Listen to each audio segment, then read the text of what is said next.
I want to change gears a little bit, and I don't have this committed to memory, but I want to just read a couple things, if you don't mind, because it's about one of the most important topics that we can possibly cover, and I'd love to hear from teachers if you're out there during this next break. So 800-655-MIKE. A former student is suing the Hartford public school system because she did not get the services she needed to address her deficiencies.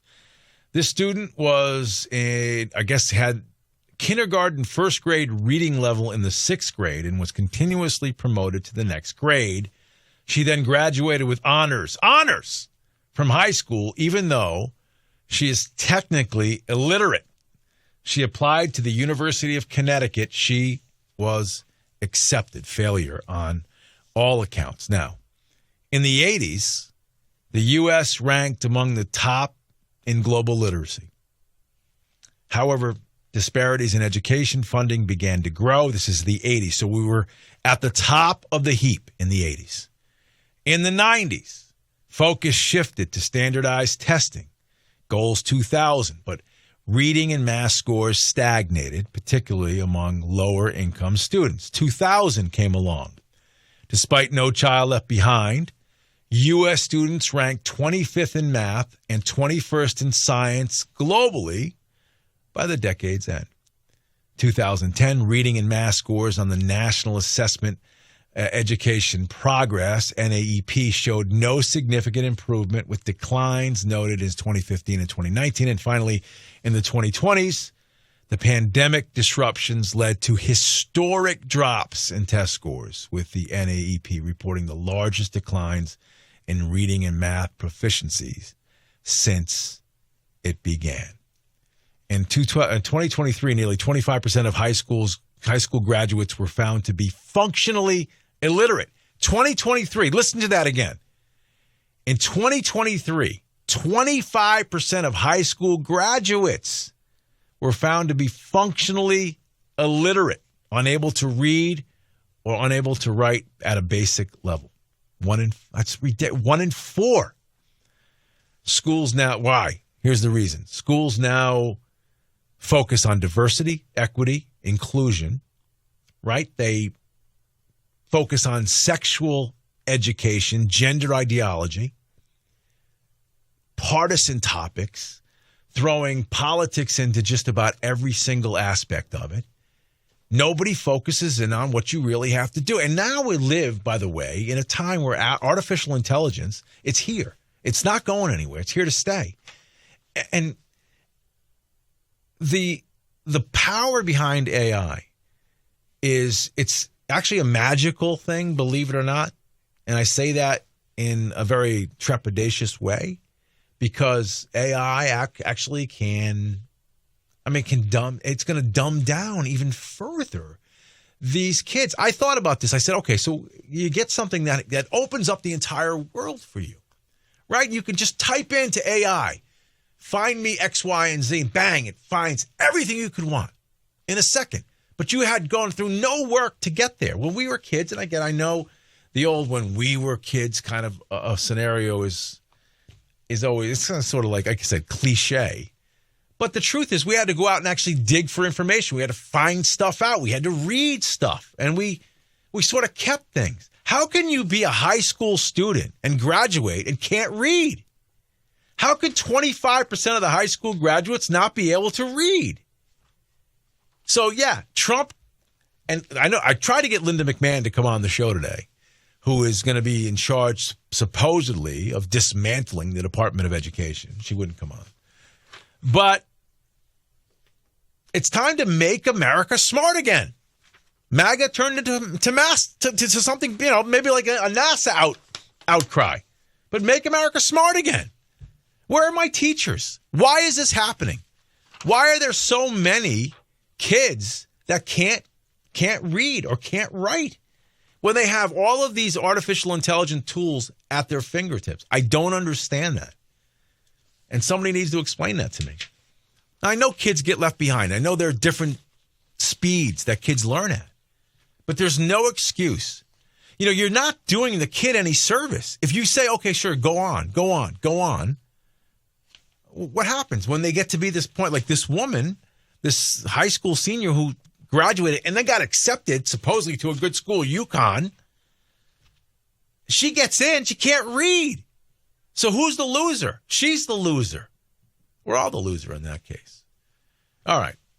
I just wanted to throw that out there. We'll grab a couple of calls. We'll go to Connecticut, where Leo is on. Leo, you are a teacher. What's on your mind? Why are kids unable to read when they graduate high school? Well, you kind of hit the nail on the head. These high-stakes tests, performance tests, and it becomes a check-the-box scenario.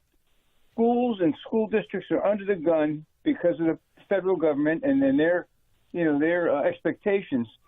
So it's the analogy I would use is, you're trying to climb over a fence and you can't make it, so I push you over the top, and they check that off as, okay, VLC made it. Right. And that happens more often than not. And it's unfortunate, and we've gotten away from the basics. Yeah. We've had all these avant-garde, psychology and this, that. We need to go back to the old reading, writing, arithmetic, and science, and get the basics. I find that a lot of the kids that I have as freshmen, they don't know the metric side of a ruler from the English side of the ruler. And, it's important. And it's the system. Leo, is a teacher left alone if the kids just pass? If they just keep passing these kids alone, there's no waves, no mess for the teacher themselves. Is that part of the equation too? Yeah, I think so. And unfortunately, these teachers' unions are like a dog, a pit bull with no teeth in it. Right. They throw these teachers under the bus the minute there's any kind of pushback, and it's unfortunate. Well, Leo, listen, I thank you for checking in. I got a million to get to, but I appreciate your call and your insight from the great state of I was going to make some joke, but I'm not going to. I'm going to keep it on the up and up. Let's go to Columbus, Ohio, where Catherine is waiting. Catherine's also a teacher. Am I wrong on any of this stuff, Catherine?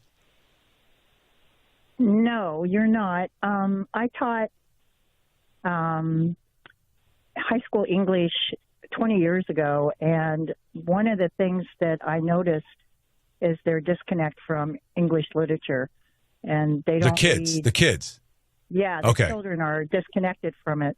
Sometimes it's because many of my students I was teaching in Los Angeles, so many of my students were, from another country, but still, they needed to understand English literature and to write.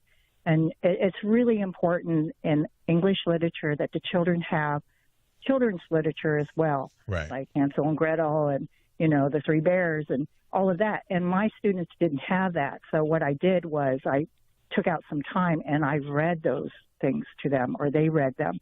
And I had them have a journal every day so that they had a practice of writing every day. And I really noticed that compared to my education and their education, they had gaping holes in literature. And there was this trend of saying that, English literature was kind of white supremacy, and they were trying to incorporate other types of literature, but it wasn't working because it's not English literature. So that's what I did, and my students became very engaged. They were very interested, and that's what you have to do.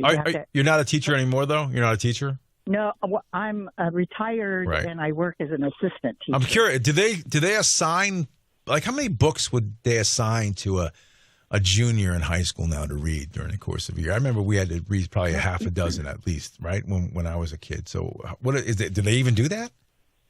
They do, but a lot of the literature was irrelevant, and they didn't really address, the enhancing the child's perception of literature or their involvement in it. And then, the question would always come up like, what does this have to do with us? And that was their focus. Like, everything has to do with us. And I'm saying, this isn't Disneyland, and I'm not your mommy. Right. You're here to learn something outside of what you're used to. You need to learn something new, and you need to expand your cognitive, skills. And that was the thing, is overcoming their self-centeredness. Now, kids can be very self-centered anyway, but especially I saw a lot of it 20 years ago. Right. And how they were just pushing the kids along and just trying to make them happy and trying to, education just isn't education anymore. It's just not. Well, Catherine, thank you for that. Listen, great call. Appreciate that very much. I want to grab one more before we take a break, but she made an interesting point, which is how much is the decline right now in the school system is it a result of a lot of non-English speaking kids in class that have to be catered to. Let's go to Mitch in Atlanta, Georgia. Mitch, you are a teacher as well? No, Mike, hourly. I worked as a grief counselor and did some work with the Educational Foundation to revamp some of the curriculum in Georgia. But I just wanted to point out that school was intended or came along in the mid-1800s because we wanted to migrate a workforce, an agricultural workforce, into the factories. We've never retooled that mindset. We're still trying to create factory workers in Googles and Ford, and we forgot that the individuals have to have an emotional attachment to their education, so they'll want to study it. Right. We've still got an agricultural sector. We've got a small business or entrepreneurial sector, and we're not teaching that. Right. So everybody's being crammed into a box, and it goes to your first subject about freedom of speech, and you got to have the maturity to let things go. I mean, we're just creating drones for Google. Yeah. And we're not developing their self-esteem, and there's a lot of emotional problems, but the educational system is not teaching them how to take care of themselves. Do magnet schools, in your mind, do magnet schools, would that be a better way to teach these kids, give them an opportunity to sort of flourish in what they love? Individuality, just like with food, like not everybody's going to eat the same thing. It's the same way with education. You have to offer a well-rounded, post-secondary. You got to give them agricultural. You got to give them mentorship, or we just have to expand the boundaries in order to meet the individual needs. We're just cramming we're taking square pegs and pounding them into round holes, and they're just not able to take care of themselves. I hate my work.